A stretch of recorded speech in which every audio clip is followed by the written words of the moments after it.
Good morning. I am Heidi Arens. I'm a nurse practitioner here at Functional Medicine of Idaho, and today we're going to be talking about detoxification. And what detoxification is just the process in which the body actually gets rid of toxins, and that can be done in many different ways. And we want to support the body's ability to do that. And what really is a toxin? And you've probably heard that term before, and it's becoming a little bit of a buzzword, and more people are becoming aware of what are toxins and how do they impact our body. And the more we're aware of it, the more we can identify it and do something about it and support the body's ability to get rid of these harmful toxins. So toxins are basically any chemical or compound that impair the body's normal function or actually cause damage. And so we are becoming increasingly more aware of what toxins are, where are they coming from, what are they doing to our bodies, and then how can we best identify them and get rid of them. And so what we want to do is start to discuss what toxins are and then actually measure that in the body and find out what is the body's burden of toxins and where could these be coming from, what are their sources. Toxins are becoming more and more prominent in our world. If you think back to 50 years ago or 100 years ago, our world didn't have nearly the amount of toxins that we do today. And these can be chemicals, they can be heavy metals, they can be compounds, organic compounds, inorganic compounds, things that have made their way into our environment and into our everyday products that we use, and things that are interacting with our soil and our food that are actually getting access to our bodies. And so we want to talk a little bit about what they are and where they're coming from. Some of the main sources of toxins that we're seeing today are largely environmental, and those are coming from our water supply. So think of the things in your water, such as fluoride or chlorine or bromides or heavy metals. These are finding their way into our water, and you think of just your tap water, and I challenge you to actually test your tap water and send it in for testing to see what is actually in the water that you're bathing in, that you're washing your food in, that you're drinking.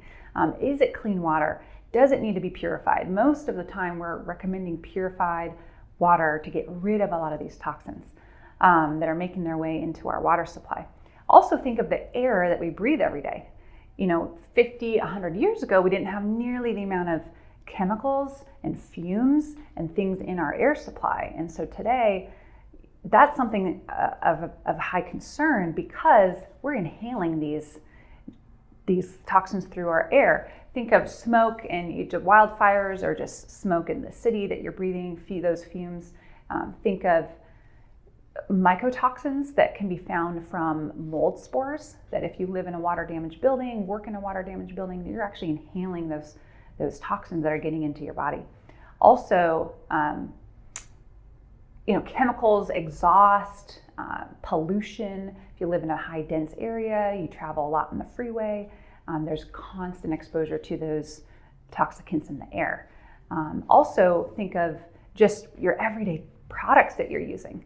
So makeups, shampoos, perfumes, colognes, soaps, detergents, things you're washing your body with, things you're washing your food with.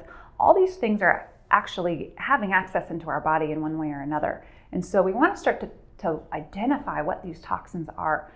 Just plastics. We've increased the number of plastics we're using in just about every capacity. I try to buy organic food and I keep thinking, well, I'm buying organic food, I'm putting it into a plastic bag and then taking it home. And even if you go and buy food from a restaurant, food from a grocery store, a lot of times it's wrapped in plastic. So the food might be actually healthy, but now what is it wrapped in? And are we getting exposed to those chemicals as well?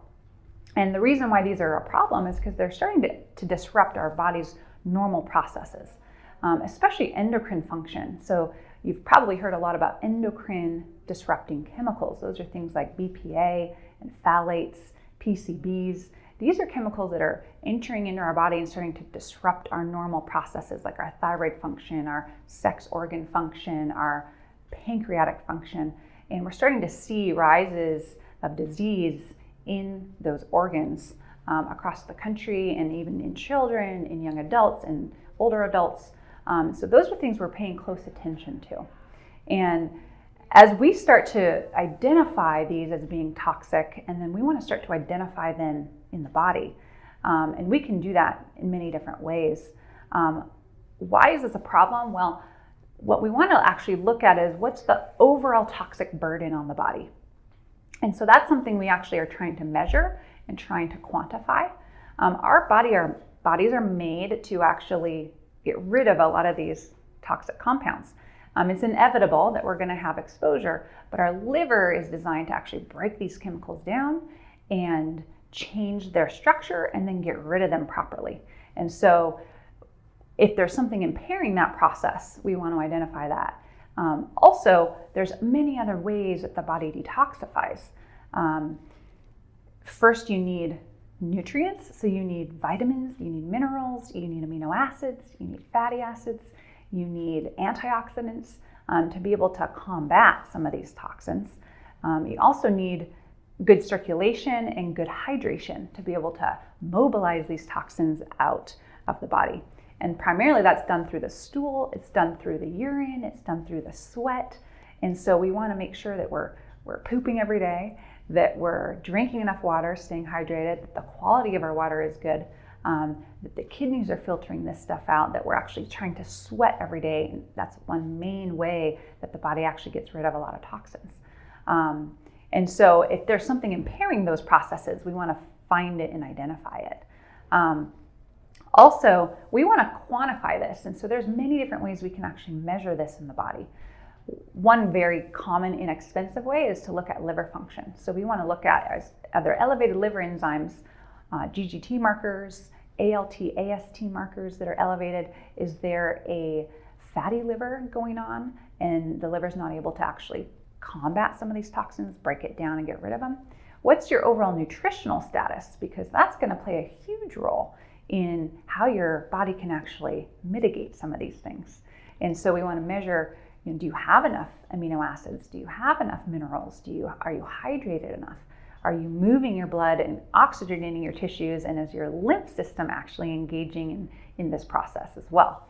So there's a lot of things we can start to intervene on if we're seeing imbalances in those areas.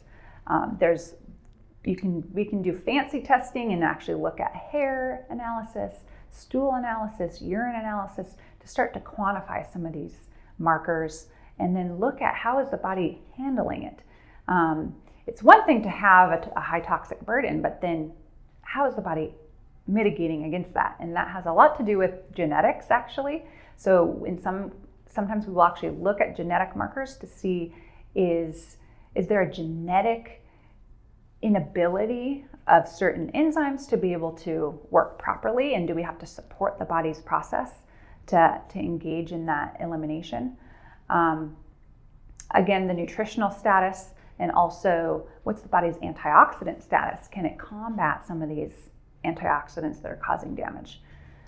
We can measure these in many different ways, and then we want to start to intervene appropriately. So that is where we get a little bit more personalized in what we might recommend for helping you eliminate these. The first thing we want to do is make sure your diet is optimal. So we want to make sure you're getting enough amino acids, vitamins, minerals, hydration to be able to excrete a lot of these toxins. Also, we want to make sure that you're moving, that your lymph is flowing, that your kidneys are filtering, that you're actually eliminating these things. And then if the body needs more support, we can do simple things and actually more extravagant things to help improve this process. So simple things such as Epsom salt baths actually can start to pull some of these toxins out through the skin and fill you up full of magnesium to be able to combat some of these toxins. Also, exercise is a huge way just because we want to oxygenate your tissues, we want to get your blood moving, we want to actually facilitate the excretion of these toxins. Things like infrared sauna, anything that gets you sweating is actually a huge support. Hot yoga, any kind of exercise that gets you sweating is a great way to mobilize these toxins. And then get the lymph moving. The lymph system actually sits right under our skin, and that's a it holds a ton of toxins in terms of volume, and so we want to start to mobilize this lymph tissue to actually start to excrete this out of the body. And so you can do dry brushing before a shower, exercise, jumping on a rebounder or a trampoline. You can do fancier things like a lymph massage that actually gets into the lymph nodes and starts to mobilize the lymph tissue. So there's many different ways that we can support that process. And really what we're trying to do is look at what is the body's overall burden. And we can measure that in many different ways through various testing. We also look at something called the Medical Symptom Questionnaire, the MSQ, and we actually take that initial assessment on every new patient because we want to know, what is your overall symptom burden? How many symptoms are you dealing with on a daily basis or a regular basis? If you have a high MSQ score, over 50, even over 100, that tells us that your body's dealing with quite a bit of toxin burden and likely inflammation and some impairment in your ability to combat some of these toxins. And so that gives us a guide and an objective measurement over time as to, it's not directly related to toxin burden, but it does give us quite a bit of insight as to looking into that further. Because a lot of times symptoms are occurring due to imbalances in the body, and toxins play a huge role in that imbalance.